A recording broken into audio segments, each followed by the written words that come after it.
ಬರೆದ ನಾಡಿಗೆ ವಿಜಯಪುರ ಜಿಲ್ಲೆಗೆ ಅಕ್ಷರ ಕ್ರಾಂತಿಯನ್ನು ಎಸಗಿದ ನಾರಾಧ್ಯ ಗುರುದೇವ ಲಿಂಗೈಕ್ಯ ಬಂತನಾಡದ ಸಂಗದ ಬಸವ ಶಿವಯೋಗಿಯನ್ನು ಎನ್ನ ಹೃದಯ ಮಂದಿರದಲ್ಲಿ ಶ್ರದ್ಧೆಯಿಂದ ಸ್ಮರಣೆ ಮಾಡಿಕೊಂಡು ಇವತ್ತಿನ ಟ್ಯಾಲೆಂಟ್ ಕರಿಯರ್ ಅಕಾಡೆಮಿಯ ಪೊಲೀಸ್ ತರಬೇತಿಯ ಕುರಿತು ರಾಜ್ಯದ 500 ಪ್ರತಿಭಾನ್ವಿತ ಬಡ ವಿದ್ಯಾರ್ಥಿಗಳ ಸ್ವಾಗತ ಸಮಾರಂಭದ ಪಾವನ ಸಾನ್ನಿಧ್ಯವನ್ನು ಕರುಣಿಸಿದ ಮಧ್ಘನಲಿಂಗ ಚಕ್ರವರ್ತಿ ಪ್ರಭುಕುಮಾರ ಶಿವಾಚಾರ್ಯ ಮಹಾಸ್ವಾಮೀಜಿಯ ಪವಿತ್ರ ಶ್ರೀಚರಣಕ್ಕೆ ಅನಂತ ಭಕ್ತಿ ಪ್ರಣಾಮಗಳನ್ನು ಸಮರ್ಪಣೆ ಮಾಡಿ ಆತ್ಮೀಯ ಪೂಜ್ಯಪಾದರಾದ ಆನಂದ ದೇವರ ಪವಿತ್ರ ಶ್ರೀಚರಣಕ್ಕೂ ಅನಂತ ಭಕ್ತಿ ಪ್ರಣಾಮಗಳನ್ನು ಸಮರ್ಪಣೆ ಮಾಡಿ ಬಹುಶಃ ವೇದಿಕೆ ಮೇಲೆ ಇರ್ತಕ್ಕಂತಹ ನಮ್ಮ ನಾಯಕ್ ಸರ್ ಮೊದಲ ಮಾತಾಡಬೇಕಾದ್ರೆ ಅವರೆಲ್ಲರ ಹೆಸರು ತಗೊಂತಾರಂತ ಮಾಡಿದ್ದೇನೆ. ಅವ್ರಿಗೆ ಹೊಟ್ಟೆ ಬಹಳ ಹಸ್ತೈತಿ ಅನ್ಸುತ್ತೆ, ನಮಗೂ ಹೊಟ್ಟೆ ಹಸ್ತೈತಿ.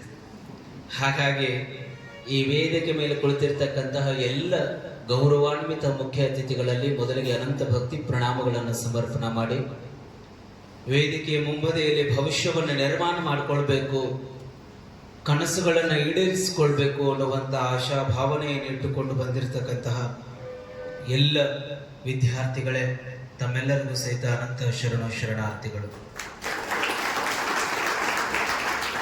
ಬಹುಶಃ ಆಲ್ರೆಡಿ ಸಮಯ ಬಹಳ ಆಗಿದೆ. ನಾನು ಬೆಳಗಿನ ಜಾವ ನಿನ್ನೆ ರಾತ್ರಿ ಬಹಳ ತಡವಾಗಿ ಬಂದೆ. ಮಧ್ಯರಾತ್ರಿ ಸರ್ ನಾಯಕ್ ಸರ್ ನಿನ್ನೆ 1ಕ್ಕೆ ಮಲ್ಕೊಂಡೆ. ನಮ್ಮ ಸನ್ಯಾಸಿಗಳ ಗೋಳು ಕೇಳೋರು ಯಾರೂ ಇಲ್ಲ, ಬರೀ ಸನ್ಯಾಸಿಗಳಿಗೆ ಬೈಯೋರದಾರ ಹೊರತಾಗಿ ಇವತ್ತಿನ ಈ ರಾಜ್ಯದೊಳಗಡೆ ಅವರನ್ನ ಯಾರು ಓಲೈಸೋರಿಲ್ಲ, ಅವರನ್ನ ಯಾರು ಅವರ ಬಗ್ಗೆ ಕೇಳಬೇಕು ಅನ್ನೋರಿಲ್ಲ. ಇವತ್ತಿನ ದಿನಮಾನಗಳಲ್ಲಿ ಯಾವತ್ತಿಗೂ ನನ್ನ ಸ್ವಾಮೀಜಿ ಅನ್ನುವಂತಹ ಭಾವ ಬಂದಾಗೆಲ್ಲ ನಮ್ಮ ಬಂತ್ನಾಳ ಅಜ್ಜವರು ನನಗೆ ಬಹಳ ಆದರ್ಶ ಆಗ್ತಾರೆ. ಒಂದು ದಿನ ಬಸವ ಪುರಾಣ ನಡೆದಿರ್ತದೆ ಮುದ್ದೇಬಿಹಾಳದಲ್ಲಿ. ಅಜ್ಜೋರಿಗೆ ಎಷ್ಟು ಬಡ ಮಕ್ಕಳ ಮೇಲೆ ಪ್ರೀತಿ ಅಂತಂದ್ರೆ, ಸರ್ BLD ಸಂಸ್ಥೆ ಇನ್ನೇನು ಕೊನೆಯ ದಾಪುಗಾಲ್ ಹಾಕ್ತಾ ಇರ್ತದೆ, ಮಣ್ಣಲ್ಲಿ ಮಣ್ಣಾಗಿ ಹೋಗುವಂತಹ ಕೊನೆಯ ಸಂಸ್ಥೆಗೆ ಉಸಿರನ್ನು ತುಂಬಿರ್ತಕ್ಕಂಥವರು ಅದು ಬಂತನಾಳದ ಸಂಗನ ಬಸವ ಮಹಾಸ್ವಾಮೀಜಿ. ಈ ವೇದಿಕೆ ಮೂಲಕವಾಗಿ ನೆನಪಿಸಿಕೊಳ್ಳಕ್ಕೆ ಇಚ್ಛಪಡ್ತೇನೆ. ನೀವೆಲ್ಲ ವಿಜಯಪುರ ಜಿಲ್ಲೆಯವರು ಹೆಮ್ಮೆ ಪಡ್ಕೊಳ್ಬೇಕು. ಬಹುಶಃ ಆ ಶಿವಯೋಗಿ ಇಲ್ಲದೆ ಹೋಗಿದ್ರೆ ನೀವ್ಯಾರು ಪೊಲೀಸ್ ಹಾಕಿರ್ಲಿಲ್ಲ, ನೀವ್ಯಾರು PDO ಹಾಕಿರ್ಲಿಲ್ಲ, ನೀವ್ಯಾರು ಇಲ್ಲಿ ಬಂದ್ಕೊಂಡಿರ್ತಿರ್ಲಿಲ್ಲ. ನಿಜವಾಗ್ಲೂ ಸತ್ಯವಾದ ಘಟನೆ. ಪೂಜ್ಯರು ಮುದ್ದೇಬಿಹಾಳದಲ್ಲಿ ಬಸವ ಪುರಾಣವನ್ನು ಹೇಳಬೇಕಾದ್ರೆ, ಇಲ್ಲ ಹೀಗೆ BLD ಸಂಸ್ಥೆ ಕೊಡೆಯಾಗ ಆಗ್ತಾ ಇದೆ, ನೀವ್ಯಾರು ಏನೋ ಕೊಡದೆ ಹೋದ್ರೆ ಸಂಸ್ಥೆ ಮುಚ್ಚೋಗಿ ಬಿಡುತ್ತದೆ, ವಿಜಯಪುರ ಜಿಲ್ಲೆ ಮತ್ತೆ ಅಜ್ಞಾನಕ್ಕೆ ಒಳಗಾಗ್ತದೆ, ನೀವೆಲ್ಲರೂ ದಾನ ಧರ್ಮ ಮಾಡ್ರಿ ಅಂದ ಕಾರಣಕ್ಕಾಗಿ ಬರೇ ಜೋಳಿಗೆಯನ್ನು ಹಿಡಿದ್ರೆ ಸರ್ ಟ್ರಕ್ ಗಟ್ಟಲೆ ಬೆಳ್ಳಿ ಸೇರಿತ್ತಂತೆ, ಒಂದೊಂದು ಟ್ರಕ್ ಬಂಗಾರ ಸೇರಿತ್ತಂತೆ ಅವತ್ತಿನ ಕಾಲದೊಳಗಡೆ ಸಂಗನ ಬಸವ ಶಿವಯೋಗಿಗಳಿಗೆ. ಬಹುಶಃ ವಿಜಯಪುರ ಜಿಲ್ಲೆಗೆ ಇವತ್ತು ಬೆಳಕನ್ನು ಕೊಟ್ಟಿರ್ತಕ್ಕಂಥ ಮಹಾಶಿವಯೋಗಿಯ ಪುಣ್ಯ ಪರಂಪರೆಯ ನಾಡಿನವರಾಗಿರ್ತಕ್ಕಂಥವ್ರು ನಾವುಗಳು. ಇಷ್ಟು ಜನ ಬಂದಿರಲ್ಲ, ನೀವು ಯಾರು ಒಂದು ದಿನರೇ ಅರ್ಜುನ್ ಸರ್ ನಿಮ್ಗೆ ಊಟ ಕಮ್ಮಿ ಮಾಡ್ಯಾರ, ಒಂದು ದಿನರೇ ನಿಮಗೆ ಎಜುಕೇಶನ್ ಒಳಗೆ ಕಮ್ಮಿ ಮಾಡ್ಯಾರ? ಏನೂ ಕಮ್ಮಿ ಮಾಡಿಲ್ಲ. ನೀವು ಇವತ್ತು ನಾನು ಬರೀ ಅವ್ರ ಸ್ಟೇಟಸ್ ಅನ್ನ ಇವತ್ತು ನಾನು ಈ ಕಾರ್ಯಕ್ರಮದ ಸ್ಟೇಟಸ್ ಅನ್ನ ಹಾಕಿದೆ. ಸುಮಾರು ನನಗೆ 25ರಿಂದ 30 ಜನ ಫೋನ್ ಮಾಡಿದ್ರು, ಬದಿ ನಾವು ಅಲ್ಲಿ ಹೋಗ್ತೇವೆ, ನಾವು ಅಲ್ಲಿ ಬರ್ತೇವ್ರಿ ಅನ್ನುವಂತಹ ಮಾತುಗಳನ್ನ. ಫ್ರೀ ಕೋಚಿಂಗ್ ಇದೆ, ಇಡೀ ರಾಜ್ಯದ ಮೂಲೆ ಮೂಲೆಗಳಿಂದ ಇಲ್ಲೆಲ್ಲ ವಿದ್ಯಾರ್ಥಿಗಳಿಗೆ ಅನ್ನವನ್ನ, ಅರಿವು, ಜ್ಞಾನವನ್ನ ಇವತ್ತಿನ ದಿನ ನಮ್ಮ ಅರ್ಜುನ್ ಸಾಗರ್ ಸರ್ ಅವರು ನೀಡ್ತಾ ಇದ್ದಾರೆ. ಮೊದಲಿಗೆ ಇದು ಭವಿಷ್ಯ ಸ್ವಾಮಿ ವಿವೇಕಾನಂದನವರ 161ನೇ ಜಯಂತಿ ಮಹೋತ್ಸವ, ರಾಷ್ಟ್ರೀಯ ಯುವಜನೋತ್ಸವದ ಸಮಾರಂಭದಲ್ಲಿ ನಾವು ನೀವೆಲ್ಲರೂ ಪಾಲ್ಗೊಂಡಿದ್ದೇವೆ.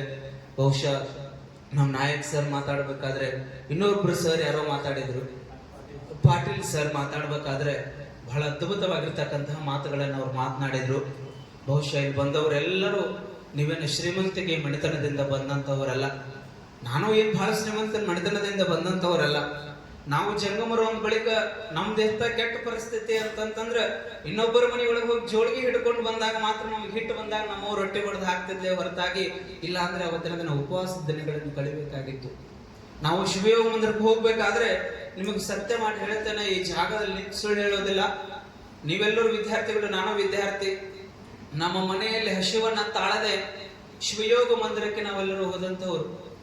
ಬಹುಶಃ ಅಲ್ಲೊಂದು ಊಟ ಸಿಗ್ಬೋದಲ್ಲ, ಏನಾದ್ರೂ ಚಲೋ ಎಜುಕೇಶನ್ ಸಿಗ್ಬೋದಲ್ಲ ಅಂತ ತಿಳ್ಕೊಂಡು ಸನ್ಯಾಸತ್ವಕ್ಕೆ ನಾವೆಲ್ಲರೂ ಕಾಲಿಟ್ಟಂತವರು ಬಹುಶಃ ಇವತ್ತು ಹಸಿವನ್ನ ನೀಗಿಸ್ತಕ್ಕಂತಹ ಕೆಲಸಗಳು ಇವತ್ತು ಮಠಗಳು, ಮಂದಿರಗಳು ಇವೆಲ್ಲವೂ ಸಹಿತ ಈ ನಾಡಿನಲ್ಲಿ ಮಾಡ್ತಾ ಇವೆ. ನಾವೆಲ್ಲರೂ ಯುವಕರು ನೆನಪಿಸ್ಕೊಳ್ಬೇಕು, ನಿಮಗಾಗಿ ಇವರೆಲ್ಲ ಶ್ರಮಿಸ್ತಾ ಇದ್ದಾರೆ ಅಂತಂದ್ರೆ ನೀವು ಅವರಿಗೆ ಹೆಮ್ಮೆ ತರುವಂತಹ ಕೆಲಸವನ್ನ ಮಾಡಬೇಕೇ ಹೊರತಾಗಿ ಅಗೌರವ ತರತಕ್ಕಂತಹ ಕೆಲಸವನ್ನ ಯಾರು ಸಹಿತ ಮಾಡಬಾರದು. ನಿಮಗೆ ನಾವು ಒಳ್ಳೆ ಒಂದು ಮಾತು ಹೇಳೋದಾದ್ರೆ, ತಂದೆ ತಾಯಿಗಳು ನಿಮಗಾಗಿ ನೂರಾರು ಕನಸುಗಳನ್ನು ಹೊತ್ತುಕೊಂಡು ಮನೆಯಲ್ಲಿ ಕುಳಿತುಕೊಂಡಿರ್ತಾರೆ. ನನ್ ಮಗ ಅಲ್ಲಿ ಹೋಗ್ಯಾನಪ್ಪ, ನನ್ನ ಮಗಳಲ್ಲಿ ಹೋಗ್ಯಾಳ, ಏನೋ ಒಂದು ಸ್ಥಾನಕ್ಕೆ ಮುಟ್ಟಿ ಬರ್ತಾಳ ಅಂತ ತಿಳ್ಕೊಂಡು ನಿಮ್ಮ ತಂದೆ ತಾಯಿಗಳು ಏನು ಕನಸು ಪಟ್ಟಿರ್ತಾರಲ್ಲ, ಬಹುಶಃ ಈ ಟ್ಯಾಲೆಂಟೆಡ್ ಕರಿಯರ್ ಅಕಾಡೆಮಿಗಳು ಓದ್ತಕ್ಕಂತಹ ಎಲ್ಲ ವಿದ್ಯಾರ್ಥಿಗಳಿಗೆ ಒಂದು ಮಾತನ್ನು ಹೇಳಕ್ ಇಚ್ಛ ಪಡ್ತೇನೆ, ನಿಮ್ಮ ತಂದೆ ತಾಯಿಗಳ ಕನಸಿಗೆ ನೀವು ನನಸಾಗಿ ಆಶ್ರಯವನ್ನ ನೀಡಬೇಕು, ಹಾಗೆ ತಯಾರಾಗಿ ಮನೆಗೆ ಹೋಗ್ಬೇಕು ಅನ್ನುವಂತಹ ಮಾತುಗಳನ್ನ ಈ ವೇದಿಕೆ ಮೂಲಕವಾಗಿ ನಾನು ಹೇಳಕ್ ಇಚ್ಛ ಪಡ್ತೇನೆ. ಬಹುಶಃ ಹಾಗೆ ಸಾಧನೆಯನ್ನು ಮಾಡ್ರಿ. ಸಾಧನೆ ಅಂದಾಗಲೆಲ್ಲ ನಮಗೆ ಸ್ವಾಮಿ ವಿವೇಕಾನಂದರು ನೆನಪಿಗೆ ಬರ್ತಾರೆ. ಒಂದು ಘಟನೆ ಏನ್ ಹೇಳಿ ನನ್ನ ಮಾತಿಗೆ ನಾನು ವಿರಾಮವನ್ನು ನೀಡಲಿಕ್ಕೆ ಇಚ್ಛ ಪಡ್ತೇನೆ. ಕಲ್ಕತ್ತಾದ ರಾಜಬೀದಿಯಲ್ಲಿ ಒಂದು ಕಿಮ್ಮತ್ತಿನ ಪ್ರಸಂಗ, ಒಂದು ಘಟನೆ ನಡೀತದೆ. ನರೇಂದ್ರ ತಾಯಿ ಮತ್ತು ತಂದೆ ರಾಜಬೀದಿಯಲ್ಲಿ ಹೋಗ್ತಾ ಇರಬೇಕಾದ್ರೆ ನರೇಂದ್ರನಿಗೆ ತಂದೆ ಕೇಳ್ತಾನೆ, ಕಂದ ನಿನ್ ಮುಂದೆ ಏನಾಗ್ಬೇಕಂತ ಮಾಡಿದೀಯ? ಕೂಸು ಹೇಳ್ತದೆ, ನಗನಗ್ತ ಸಣ್ಣ ಕೂಸು, ಎದುರಿಗೆ ಒಂದು ಟಂಗಾವಾಲ ಬರ್ತಿರ್ತೈತೆ. ಟಂಗಾವಾಲ ಅಂದ್ರೆ ಅರ್ಥ ಆಗುತ್ತಲ್ಲ, ಈ ರೈಲ್ವೆ ಸ್ಟೇಷನ್ ನಿಂದ ಬಿಜಾಪುರ ರೈಲ್ವೆ ಸ್ಟೇಷನ್ ನಿಂದ ಬಸ್ ಸ್ಟ್ಯಾಂಡ್ ಮಟ್ಟ ಬಿಡ್ತಾರೆ ನೋಡ್ರಿ, ನೀವು ಟಾಂಗಾವಾಲ ಅಂತ ಕರೀತಾರೆ. ಆ ಟಾಂಗಾವಾಲ ನೋಡಿರ್ತಕ್ಕಂತಹ ನರೇಂದ್ರ ಕೂಸು ಹೇಳ್ತದೆ, ಅಪ್ಪ ನಾ ಏನ್ ಆಗ್ಬೇಕಂತ ಮಾಡಿದ್ದೀನಿ ಅಂದ್ರೆ ಟಾಂಗಾವಾಲ ಆಗ್ಬೇಕಂತ ಮಾಡಿದ್ದೀನಿ ಅಂತದೆ ಕೂಸು. ನರೇಂದ್ರನ ತಂದೆ ಬೈಯೋದಕ್ಕೆ ಪ್ರಾರಂಭ ಮಾಡ್ತಾನೆ, ಏ ಹುಚ್ಚ, ನಿನಗಾಗಿ ಇಷ್ಟೆಲ್ಲ ಆಸ್ತಿಯನ್ನ ನಾನು ಗಳಿಸಿಟ್ಟಿದ್ದೀನಿ, ಹೋಗಿ ಹೋಗಿ ಟಾಂಗಾವಾಲ ಆಗ್ತೇನಂತ ನೀನು ಹೇಳ್ತಾ ಇದೀಯಲ್ಲ, ಸ್ವಲ್ಪ ನಿನ್ನ ಬುದ್ಧಿ ಅದು ಇದ್ರೆಯ ಅಂತ ಬೈದು ತನ್ನ ಮಡದಿಗೆ ಹೇಳ್ತಾನೆ, ನಿನ್ನ ಮಗನಿಗೆ ಚೆನ್ನಾಗಿ ಬುದ್ಧಿ ಹೇಳು, ಹೋಗಿ ಹೋಗಿ ಟಾಂಗಾವಾಲ ಹಾಕಿ ನಾನಾಕತಾನ, ಸ್ವಲ್ಪ ತಿಳಿ ಹೇಳು ಅಂತ ತಿಳ್ಕೊಂಡು ಬೈದು ತಾಯಿಯನ್ನ ಮಗನನ್ನ ಕಳಿಸ್ತಾನೆ ತಂದೆ. ಕಳಿಸಿದ ಬಳಿಕ ತಾಯಿ ಆ ನರೇಂದ್ರನನ್ನ ಕೈ ಹಿಡಿದು ಕರೆದುಕೊಂಡು ಹೋಗಿ ಮನೆಯ ದೇವರ ಜಗಲಿಯ ಮುಂಬದಿಯಲ್ಲಿ ನಿಲ್ಲಿಸ್ತಾಳೆ. ನಿಲ್ಲಿಸಿ, ಕಂದ ನೀ ಏನ್ ಆಗ್ಬೇಕು ಅಂತಂದ್ರೆ ಟಾಂಗಾವಾಲನ ಆಗ್ಬೇಕು ಅಂತಾಳೆ ತಾಯಿ. ಟಾಂಗಾವಾಲನ ಆಗ್ಬೇಕು. ಕೂಸಿಗೆ ಆಶ್ಚರ್ಯ ಅನಿಸ್ತು, ಅಲ್ಲಮ್ಮ ಅಲ್ಲಿ ಟಾಂಗಾವಾಲ ಆಗ್ತೀನಿ ಅಂತಂದ್ರೆ ತಂದೆ ಬೈದು ನಿನಗೆ ಹೇಳಿ ಬುದ್ಧಿ ಹೇಳು ಅಂತ ಕಳಿಸಿದ್ದಾನೆ, ನೀ ನೋಡಿದ್ರೆ ಮನ್ಯಾಗ ಬಂದು ದೇವ್ರ ಜಗಲಿ ಬಂದು ನಿಂತು ಟಾಂಗಾವಾಲ ಆಗಣಕತ್ತಿ, ಎಲ್ಲ ಇದೇನಿದು? ಆಗ ತಾಯಿ ಹೇಳ್ತಾಳೆ, ಕಂದ ಆದರೆ ಎಂತ ಟಾಂಗಾವಾಲ ನೀನ್ ಆಗ್ಬೇಕು ಅಂದ್ರೆ ಜಗಲಿ ಮೇಲೆ ಫೋಟೋ ತೋರಿಸಿ ಹೇಳ್ತಾಳ, ಅಲ್ಲಿ 7 ಕುದುರೆಗಳದಾವ, ಅರ್ಥಾತ್ 7 ಕುದುರೆಗಳನ್ನ ನಡೆಸುವಂತ ವ್ಯಕ್ತಿ ತಳ ಕುಂತಾನ. ಆ 7 ಕುದುರೆ ಮೇಲೆ ಒಬ್ಬ ಕುಂತಾನ, ಯಾರು? ಶ್ರೀಕೃಷ್ಣ. ಆ 7 ಕುದುರೆಯನ್ನ ನಡೆಸುವಂತಹ ವ್ಯಕ್ತಿ ನೀನ್ ಆಗ್ಬೇಡ, ಆ 7 ಕುದುರೆ ಮೇಲೆ ಕುಂಡ್ರುವಂತ ಶ್ರೇಷ್ಠ ವ್ಯಕ್ತಿ ನೀನ್ ಆಗು ಅಂತ ತಿಳ್ಕೊಂಡು ತಾಯಿ ಹೇಳ್ತಾಳೆ. ತಾಯಿ ಹೇಳಿದ ಮಾತಿಗೆ ಬೆಲೆ ಕೊಟ್ಟು ತಾಯಿಯ ಕನಸನ್ನ ನನಸು ಮಾಡಬೇಕು ಅಂತ ತಿಳ್ಕೊಂಡು ಕೂಸು ಸಾಧನೆ ಕಡೆಗೆ ಮುಖ ಮಾಡ್ತದೆ. ಸಾಧನೆಗೆ ಕಡೆಗೆ ಮುಖ ಮಾಡಿರ್ತಕ್ಕಂತಹ ಕೂಸು ಇಡೀ ಭಾರತ ದೇಶವೇ ನಿಬ್ಬರಿಗಾಗ್ಬೇಕು ಅಂತಹ ಶ್ರೇಷ್ಠ ವ್ಯಕ್ತಿ ಆಗ್ತಾನೆ. ಆತ ಬೇರಾರು ಅಲ್ಲ, ಶ್ರೇಷ್ಠ ಸ್ವಾಮಿ ವಿವೇಕಾನಂದ ಅನ್ನುವಂಥದ್ದನ್ನ ನಾವೆಲ್ಲರೂ ನೆನಪಿಸ್ಕೊಳ್ಬೇಕು. ಇಂತಹ ಆದರ್ಶ ವ್ಯಕ್ತಿಗಳ ಜೀವನವನ್ನು ನಮ್ಮ ಜೀವನದೊಳಗಡೆ ಅಳವಡಿಸ್ಕೊಳ್ಬೇಕು. ಇವತ್ತಿನ ದಿನ ಅವ್ರು ಎಷ್ಟು ಕಷ್ಟಪಟ್ಟಿಲ್ಲ ಕಣ್ರಿ ಸ್ವಾಮಿ ವಿವೇಕಾನಂದರು. ನಾವೆಲ್ಲ ಚರಿತ್ರೆಯೊಳಗೆ ಕೇವಲ ಅವರ ವಿಷಯಗಳನ್ನು ಓದ್ತೇವೆ, ಅವರೆಲ್ಲ ಎಷ್ಟು ಕಷ್ಟಪಟ್ಟಿಲ್ಲ ಈ ದೇಶದ ಉಳಿವಿಗಾಗಿ, ಈ ದೇಶದ ಒಂದು ಭಕ್ತಿಗಾಗಿ, ಈ ದೇಶದ ಒಂದು ಯುಕ್ತ. ನಾನು ಬಹಳ ನಾಯಕ್ ಸರ್ ಮಾತಾಡ್ಬೇಕಾದ್ರೆ ಬಹಳ ಖುಷಿ ಅನಿಸ್ತು. ಓ, ಇಂಥ ವ್ಯಕ್ತಿಗಳು ಇವತ್ತಿನ ದಿನ ಈ ಭಾರತ ದೇಶದಲ್ಲಿ ಅದಾರಲ್ಲ ಅನ್ನುವಂಥದ್ದು ನಮ್ಗೆ ಹೆಮ್ಮೆ ಪಡ್ಬೇಕು ನಾವೆಲ್ಲರೂ. ಯಾವ ಕಾರಣಕ್ಕಾಗಿ ಅಂತಂದ್ರೆ, ಎಲ್ಲೋ ಹಳ್ಳಿಯಾಗ ಒಂದು ಮಾತು, ಒಂದು ಮುದುಕಿ ಹೇಳ್ತಿರ್ತೈತೆ, ಯಾರಾದ್ರೂ ಒಳ್ಳೇದ್ ಮಾಡಿದ್ರು ಅಂತಂದ್ರ ನಿಮ್ಮಂತವ್ರು ಒಳ್ಳೆಯವ್ರು ಅದಿರಿ ಅಂತ ತಿಳ್ಕೊಂಡು ಬಹುಶಃ ಈ ನಾಡಿನೊಳಗೆ ಮಳಿ ಬೆಳಿ ಆಗಾಕತ್ತೈತ್ರಿ ಅಪ್ಪಾರ ಅಂತ ತಿಳ್ಕೊಂಡು ಹೆಂಗ ಹಳ್ಳಿ ಒಳಗೆ ಹೇಳ್ತಾರಲ್ಲ, ಇವತ್ತಿನ ದಿನ ನಾವು ಹೇಳಬೇಕಾಗಿದೆ, ಇಂತಹ ಶ್ರೇಷ್ಠ ವ್ಯಕ್ತಿಗಳಿಂದ ಸದೃಢ ಸಮಾಜ ನಿರ್ಮಾಣ ಆಗ್ತಾ ಇದೆ ಅನ್ನುವಂತಹ ಮಾತುಗಳನ್ನ ಈ ವೇದಿಕೆ ಮೂಲಕವಾಗಿ ನಾವು ಹೇಳಬೇಕಾಗಿದೆ. ಬಹುಶಃ ಇಂತಹ ವ್ಯಕ್ತಿಗಳು ಸಮಾಜದಲ್ಲಿ ಮುಂದೆ ಬರಬೇಕು.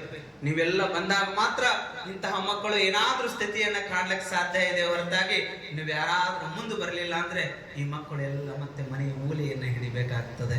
ಆ ಕಾರಣಕ್ಕಾಗಿ ನೀವೆಲ್ಲ ಇವರಿಗೆ ಆಶ್ರಯವನ್ನ ನೀಡ್ರಿ, ಇವರಿಗೆ ಅರಿವನ್ನ ಕೊಡ್ರಿ. ಯಾರ ಕಷ್ಟದಾಗ ಅದೇವಂತಾರ ಅವರಿಗೆ ಸಹಕಾರ ನೀಡ್ತಕ್ಕಂಥದ್ದು ಭಾರತದ ಗುಣ. ಭಾರತದ ಗುಣ ಏನು ಅಂತಂದ್ರೆ, ಯಾರು ದುಃಖದಲ್ಲಿದ್ದಾರೆ ಅವರಿಗೆ ಕಣ್ಣೀರು ಒರೆಸುವಂತಹ ಕೆಲಸವನ್ನ ಮಾಡ್ತದೆ.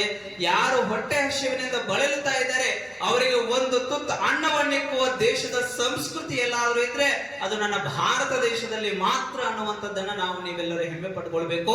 ಅಂತಹ ದೇಶದ ಕುಡಿಗಳಾಗಿರ್ತಕ್ಕಂಥವ್ರು ನಾವು ನೀವುಗಳೆಲ್ಲರೂ. ಬಹುಶಃ ಅರ್ಜುನ್ ಸಾಗರ್ ಸರ್ ಅವರು ಈ ಸಂಸ್ಥೆ ಬಹುಶಃ ಮುಂದೊಂದು ದಿನ ಹೇಗೆ ಬೆಳೀತದೆ ಸರ್ ಅಂದ್ರೆ, ಸಾಗರೋಪಾದಿಯಲ್ಲಿ ಸಾಗರ ಹೇಗೆ ಹರಿತದೆ ಅಷ್ಟರ ಮಟ್ಟಿಗೆ ಇಡೀ ರಾಜ್ಯದಲ್ಲಿ ಅಷ್ಟೇ ಇಲ್ಲ, ಇಡೀ ದೇಶಕ್ಕೆ ಈ ಸಂಸ್ಥೆ ಮಾದರಿಯಾಗಿ ನಿಲ್ತದೆ ಅನ್ನುವಂತಹ ಮಾತುಗಳನ್ನ ನಮ್ಮ ಅರ್ಜುನ್ ಸರ್ಗೆ ಒಂದು ಭರವಸೆ ಮಾತುಗಳನ್ನ ಹೇಳಿ ಬಹುಶಃ ನಿಮಗೆ ಮಠವನ್ನ ಐಷಾರಾಮಿ ಬಂಗಲೆಯನ್ನ ಕಟ್ಟೋದಕ್ಕೆ ಸ್ವಾಮಿ ಅನ್ನೋದಿಲ್ಲ. ಇವತ್ತು ಸಿದ್ದೇಶ್ವರ ಸ್ವಾಮಿಗಳನ್ನ ವಿಜಯಪುರ ಜಿಲ್ಲೆ ಯಾವ ಕಾರಣಕ್ಕಾಗಿ ನೆನೆಸ್ತಾ ಇದೆ? ಸಿದ್ದೇಶ್ವರ ಸ್ವಾಮಿಗಳ ಅಂತಿಮ ನಮನದಲ್ಲಿ ಸುಮಾರು 20 ಲಕ್ಷ ಜನ ಸೇರಿದೆ ಅಂತಂದ್ರೆ ಯಾವ ಕಾರಣಕ್ಕಾಗಿ ಸೇರಿದೆ ಸರ್ ಅಂದ್ರೆ, ಅವರು ಯಾವತ್ತಿಗೂ ತಮಗಾಗಿ ದುಡಿಲಿಲ್ಲ. ನೊಂದವರಿಗೆ, ಬೆಂದವರಿಗೆ, ಹಸಿದವರಿಗೆ ಒಂದು ತುತ್ತು ಅನ್ನ ಇಕ್ಕಿದ್ದಕ್ಕಾಗಿ ಸಿದ್ದೇಶ್ವರ ಸ್ವಾಮಿಗಳು ದೇವರಾದ್ರೆ ವಿನಃ ಮತ್ತಾವ ಕಾರಣಕ್ಕೂ ಅವರು ದೇವರಾಗಿಲ್ಲ. ಅವರು ಹಸಿದವರಿಗೆ ಅನ್ನವನ್ನ ಕೊಟ್ರು, ಜ್ಞಾನವನ್ನ ಕೊಟ್ರು. ಆ ಕಾರಣಕ್ಕಾಗಿ ಇವತ್ತು ವಿಜಯಪುರ ಜಿಲ್ಲೆ ಅವರನ್ನ ಭಕ್ತಿ ಶ್ರದ್ಧೆ ಇವತ್ತಿಂದ ನಾವು ಪೂಜಿಸ್ತಾ ಇದ್ದೇವೆ. ಆ ಕಾರಣಕ್ಕಾಗಿ ಇವತ್ತು ನೀವೇನಾದ್ರೂ ನೋಡಿ ಬಹಳ ಚಲೋ ಅಧ್ಯಯನವನ್ನು ಮಾಡ್ರಿ. ಯಾರು ಟೈಮ್ ಪಾಸ್ಗಾಗಿ ಇಲ್ಲಿ ಬರಾಕ್ ಹೋಗ್ಬೇಡ್ರಿ. ದಯವಿಟ್ಟು ನಿಮಗೆ ನಾನು ಕೈ ಮುಗಿದು ವಿನಂತಿಸಿಕೊಡ್ತೇನೆ, ಆ ಪುಣ್ಯಾತ್ಮನ ಶ್ರಮಕ್ಕಾಗಿ ನೀವೆಲ್ಲರೂ ಇಲ್ಲಿ ಏನ್ ಬಂದಿರ್ಲಿ. ಎಷ್ಟು ಜನ ಆದ್ರಿ ಹೇಳ್ರಿ? ಈಗ ಸುಮಾರು 200 ಜನ ಆದಿರಿ. ಇನ್ನೂ 300 ಜನ ಬರಾಕತ್ತಾರ, ಇನ್ನೂ ಬರ್ತಾರ. 500 ಜನರಿಗೆ ಅವರ ಆಶ್ರಯವನ್ನು ಕೊಡ್ಬೇಕಂತ ತಿಳ್ಕೊಂಡು ಸಂಕಲ್ಪವನ್ನು ಮಾಡ್ಯಾರ.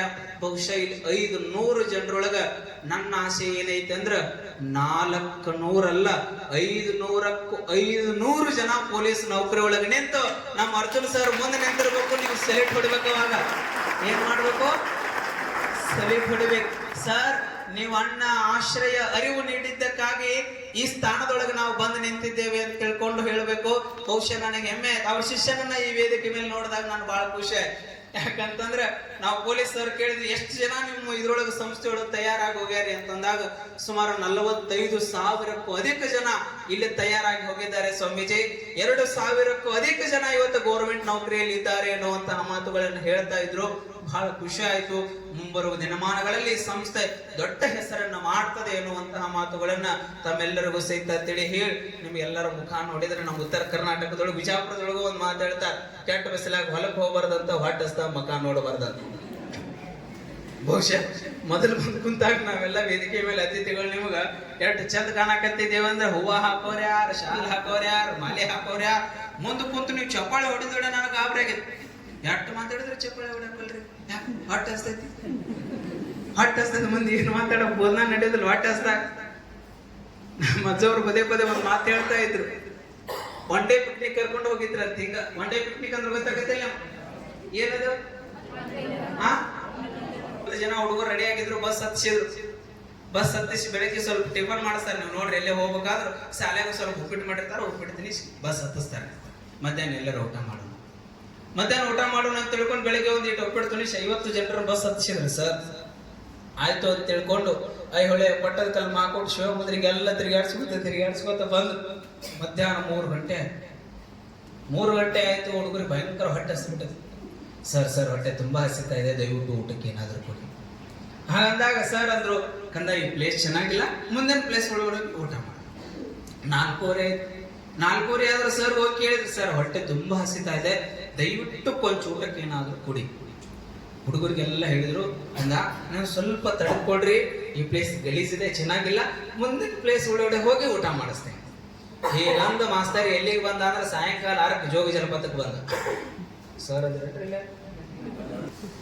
ಆಗ ಜೋಗಿ ಜಲಪಾತಕ್ಕೆ 6ಕ್ಕೆ ಹೋಗಿ ನಿಲ್ಲಿಸಿದ ಗಳನೆ ಸರ್ ಎದುರಿಗೆ ನಿಂತು ವಿದ್ಯಾರ್ಥಿಗಳ ಕಡೆ ಬೆನ್ನನ್ನ ಮಾಡಿ ಜೋಗದ ಕಡೆಗೆ ಮುಖವನ್ನ ಮಾಡಿ ಹೇಳಕಾದ್ರೆ ಅಂತ ಎಲ್ಲಾ ಹುಡುಗರಿಗೆ, ಏ ಹುಡುಗರೇ ನೋಡ್ರಿ, ಇದು ರಾಜ, ಇದು ರಾಣಿ, ಇದು ರೋರಲ್ ರಾಕೆಟ್ ಅಂತ ತಿಳ್ಕೊಂಡು ಹೇಳಿ ಪುನಃ ಜೋಗದ ಕಡೆಗೆ ಬೆನ್ನನ್ನ ಮಾಡಿ ವಿದ್ಯಾರ್ಥಿಗಳ ಕಡೆಗೆ ಮುಖವನ್ನ ಮಾಡಿ ಕೇಳಿದ್ರಂತೆ, ಕಂದ ನಿಮಗೆಲ್ಲರಿಗೂ ಖುಷಿ ಆಯ್ತಾ?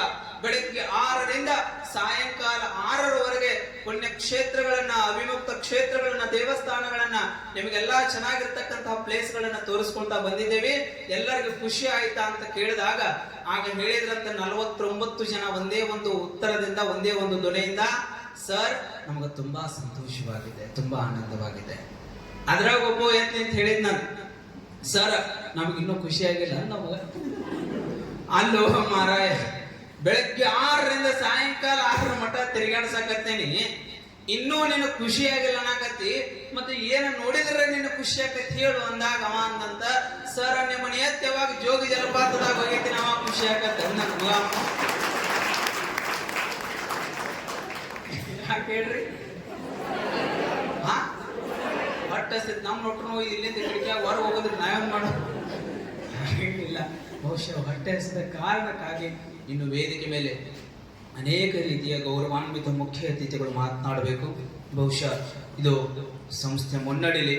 ಈ ಸಂಸ್ಥೆ ಎಂತಹ ಸಂದರ್ಭದಲ್ಲಾದರೂ ಸಹಿತ ಮಠಗಳು ನಿಮಗೆ ಆಶ್ರಯವನ್ನು ನೀಡುತ್ತವೆ ಎನ್ನುವಂತಹ ಮಾತುಗಳನ್ನ ನಮ್ಮ ಅರ್ಜುನ್ ಸಾಗರ್ ಸರ್ ಅವರಿಗೆ ಒಂದು ಅಭಿಮಾನದ ಮಾತುಗಳನ್ನು ಹೇಳಿ ವೇದಿಕೆ ಮೇಲಿರ್ತಕ್ಕಂತಹ ಎಲ್ಲ ಗೌರವಾನ್ವಿತ ಮುಖ್ಯ ಅತಿಥಿಗಳಲ್ಲಿ ನಾನು ವಿನಂತಿಸಿಕೊಳ್ಳೋದಷ್ಟೇ, ತಾವೆಲ್ಲರೂ ಈ ವೇದಿಕೆಗೆ, ಈ ಬಡ ಮಕ್ಕಳಿಗೆ ಆಶ್ರಯವನ್ನು ನೀಡಿ ಅಣ್ಣ ಅರಿವಿಗೆ ತಾವು ದಾರಿದೀಪವನ್ನು ಹಾಕಬೇಕು, ಅವರಿಗೆ ದಾರಿದೀಪ ನೀಡಬೇಕು ಅನ್ನುವಂತಹ ಮಾತುಗಳನ್ನ ಎಲ್ಲ ವೇದಿಕೆ ಮೇಲೆ ನೀವೆಲ್ಲರೂ ಜ್ಞಾನದ ಕಡೆಗೆ ಮುಖ ಮಾಡ್ರಿ. ನಿಮ್ಮ ತಂದೆ ತಾಯಿಗಳು ಅನೇಕ ಕನಸುಗಳನ್ನು ಹೊತ್ತುಕೊಂಡು ಈ ವೇದಿಕೆಗೆ ತಮ್ಮೆಲ್ಲರನ್ನ ಕಳಿಸಿದ್ದಾರೆ. ಒಟ್ಟಾರೆ ತಮಗೆ ಹೇಳೋದೇನು ಅಂತಂದ್ರೆ, ನಿಮ್ಮ ತಂದೆ ತಾಯಿಗಳು ಏನು ಕನಸನ್ನು ತೊಟ್ಟಿ ಇಲ್ಲಿ ಕಳಿಸಿದ್ದಾರೆ, ಆ ಕನಸಿಗೆ ನನಸಾಗುವಂತಹ ಪ್ರಯತ್ನವನ್ನ ಮಾಡ್ರಿ ಎನ್ನುವಂತಹ ಮಾತುಗಳನ್ನ ತಮಗೆಲ್ಲರಿಗೂ ಸಹಿತ ತಿಳಿ ಹೇಳಿ, ಶಿವಪ್ರಸಾದನ ಕೊನೆಯ ಸಂದೇಶವಿದು. ಆತ್ಮವೇ ನೀನಾಗೋ ಡೈಮಂಡ್, ಬಿಕಾಸ್ ಮುಗಿತಾ ಬಂತು ಸೃಷ್ಟಿ ಚಕ್ರಗಳ ರೌಂಡ್. ಸದ್ಯದಲ್ಲೇ ಕಾಣಲಿದೆ ಹಳೆಯ ಪ್ರಪಂಚವಿದು, ಶೀಘ್ರದಲ್ಲೇ ತನ್ನ ಎಂಡ್. ಮಾಯೆಯ ಕೈವಶವಾದಡೆ ನೀನಾಗಿ ಬಿಡುವೆ ಬ್ಲ್ಯಾಂಡ್, ಕಳಚಿ ಬಂದು ಬಿಡುವೆ ಕರ್ಮಗಳ ಬೌಂಡ್. ಹಿಡ್ಕೋ ಅರ್ಜುನ್ ಸಾಗರ್ ಸರ್ ಅವರ ಹ್ಯಾಂಡ್. ನಿಮ್ಮೆಲ್ಲರ ಬದುಕು ಗ್ರ್ಯಾಂಡ್ ಆಗ್ಬೇಕಾಗಿತ್ತು ಅಂದ್ರೆ, ನಿಮ್ಮೆಲ್ಲರ ಬದುಕು ಸಕ್ಸಸ್ಫುಲ್ ಆಗ್ಬೇಕಾಗಿತ್ತು ಅಂದ್ರೆ ಯಾರ ಹ್ಯಾಂಡ್ ಹಿಡಬೇಕು? ಅವರ ಹ್ಯಾಂಡ್ ಅನ್ನು ಹಿಡಿದ್ರೆ ಅಕ್ಷರಶಃ ನಿಮ್ಮೆಲ್ಲರ ಬದುಕು ಗ್ರ್ಯಾಂಡ್ ಆಗ್ತದೆ ಎನ್ನುವಂತಹ ಮಾತುಗಳನ್ನ ತಮ್ಮೆಲ್ಲರಿಗೂ ಸಹಿತ ತಿಳಿ ಹೇಳಿ, ಹಿಮಾಲಯದ ಮಹಾತ್ಮರ ಸನ್ನಿಧಿಯಲ್ಲಿ, ಜಮ್ಮು ಕಾಶ್ಮೀರದ ಕಣಿವೆಗಳಲ್ಲಿ, ಬಿಹಾರದ ಬೌದ್ಧ ವಿಹಾರಗಳಲ್ಲಿ, ದಿಲ್ಲಿಯ ಗಲ್ಲಿಗಳಲ್ಲಿ, ಕಾಶಿಯ ಪುಸ್ತಕ ರಾಶಿಗಳಲ್ಲಿ, ಪ್ರಯೋಗಾಲಯದ ತ್ರಿವೇಣಿ ಸಂಗಮಗಳಲ್ಲಿ, ಅಮೃತಸರದ ಸುವರ್ಣ ಮಂದಿರಗಳಲ್ಲಿ, ರಾಜಸ್ಥಾನದ ರಾಜಗೋಪುರಗಳಲ್ಲಿ, ಮಹಾರಾಷ್ಟ್ರದ ಭಗವಾನ್ ಧ್ವಜಗಳಲ್ಲಿ, ಕರ್ನಾಟಕದ ಮಣ್ಣಿನಲ್ಲಿ, ಮನೆಗಳಲ್ಲಿ, ಮನಗಳಲ್ಲಿ ಮಾರ್ಧರಿಸುವ ಶಕ್ತಿ ಹೀಗಾಗ್ಬೇಕಲ್ಲ. ಎರಡೂ ಕೈಗಳನ್ನ ಮೇಲೆತ್ರಿ, ಭೋಲೋ ಭಾರತ್ ಮಾತಾ ಕಿ, ಭೋಲೋ ಭಾರತ್ ಮಾತಾ ಕಿ. ಎಲ್ಲರಿಗೂ ಒಳಿತಾಗ್ಲಿ. ನಿತ್ಯ ತಮ್ಮೆಲ್ಲರ ಮೇಲೆ ಆ ಗುರುವಿನ ಆಶೀರ್ವಾದ ಇರಲಿ ಅಂತ ಹಾರೈಸಿ, ಕಾಲೇ ವರ್ಷಕ ಪರ್ಜನ್ಯ ಪೃಥ್ವಿ ಸಸ್ಯಶ್ಯಾಮಲ, ದೇಶೋ ಯಕ್ಷೋಭರಹಿತ ಸಜ್ಜನ ಸಂತ ನಿರ್ಭಯ ಅನುಭವದೊಂದಿಗೆ ನುಡಿಗಳಿಗೆ ಯತಿಸುರುಳಿತನೆ ಸತ್ಯ ನಿಮಿಷ.